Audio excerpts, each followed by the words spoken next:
Bonjour Nicolas. Bonjour. Ça va être difficile. Arrêtez de faire le pitre.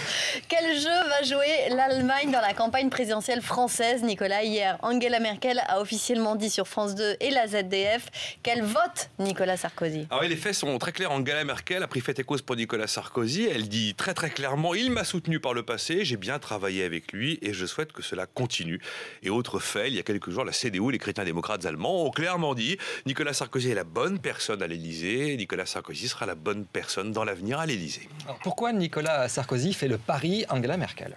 Écoutez, d'abord parce qu'il est clairement démonétisé dans notre pays, Nicolas Sarkozy. Il y a beaucoup de chômage, la note de la France a été dégradée, elle le sera peut-être encore avec Moody's. On a un déficit qui s'est creusé, on a une dette qui s'est creusée, on a un trou du commerce extérieur en 2011 absolument record à 70 milliards d'euros et les sondages sont mauvais. Avouez qu'à l'intérieur des frontières françaises, tout va mal, donc il mise sur ce qui lui a plutôt réussi depuis le début de son quinquennat, l'international et notamment l'Europe en crise. Et puis c'est une manière de se démarquer de François Hollande qui, vous le savez, lui, à l'inverse, a clairement dit que s'il était élu au mois de mai, il renégocierait le fameux pacte budgétaire qui doit s'imposer à l'ensemble des pays de la zone euro. Il y a une espèce d'espérance de se refaire une virginité politique sur l'axe franco-allemand. Alors, autre question, pourquoi Angela Merkel se range derrière Nicolas Sarkozy? D'abord parce qu'elle ne veut pas de François Hollande. Clairement, Mme Merkel, M. Sarkozy font partie du PPE, le Parti populaire européen, de la même famille politique. Elle a laissé entendre hier que ce n'était pas dans ses priorités d'ailleurs de recevoir François Hollande. Et puis elle mise sur Nicolas Sarkozy car elle pense qu'avec lui, elle peut sauver son pacte budgétaire. Cette fameuse discipline économique très germanique qui est en crainte, qui est en train de s'écrire au-dessus de l'ensemble des pays de la zone euro. Encore une fois, François Hollande a dit qu'il renégocierait ce traité s'il était élu président. Et puis, il a quand même manifesté ces derniers temps une forme de prisme plus italien qu'allemand.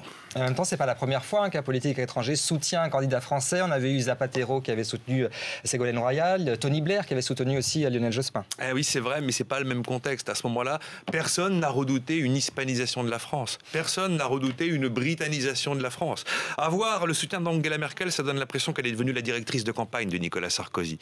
Ça donne l'impression que la France a cédé et décidé d'être plus que germano-compatible, mais presque germano-aligné. Ça donne un peu l'impression que c'est actuellement à Berlin qu'est en train de s'écrire la feuille de route politique des 5 prochaines années pour la France. L'Allemagne, l'Europe de Merkel, qu'est-ce que c'est? Une règle d'or à 0,5%. C'est très exigeant, une règle d'or à 0,5% de déficit. C'est également le refus catégorique d'ouvrir le rôle de la BCE, d'élargir le rôle de la BCE. C'est une rigueur toujours aveugle qui a été imposée à l'ensemble des pays du Sud. Ça a été la demande de mise sous tutelle de la Grèce qui n'a pas été suivie des faits. Et puis c'est un modèle éternellement vanté et la population en a marre de ce modèle allemand qu'on lui vend comme le Graal absolu. La position dominante de l'Allemagne en Europe, c'est un fait. Seulement, ça risque de réveiller une forme de germanophobie et avoir le soutien de Merkel. Politiquement, c'est à pari risqué.